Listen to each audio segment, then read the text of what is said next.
Hai guys, korang pernah tak pergi masjid dekat negara Arab? Ni Masjid Sheikh Zayed di Abu Dhabi, antara masjid paling indah di dunia.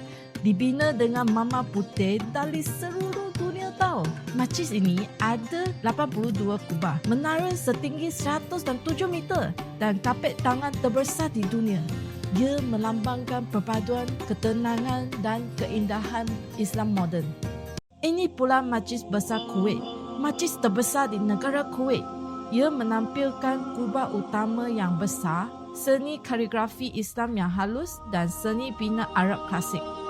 Masjid ini menjadi simbol identiti Islam dan kebangsaan Kuwait. Seterusnya, Masjid Al-Rahmah di Jeddah, Saudi Arabia atau lebih dikenali sebagai Masjid Terapung. Masjid ini dibina di atas Laut Merah dan bila air pasang, dia nampak terapung di atas laut. Reka bentuknya ringkas tetapi sangat menenangkan. 3 masjid, 3 negara, 1 keindahan Islam. Masjid mana yang anda paling teringin lawati?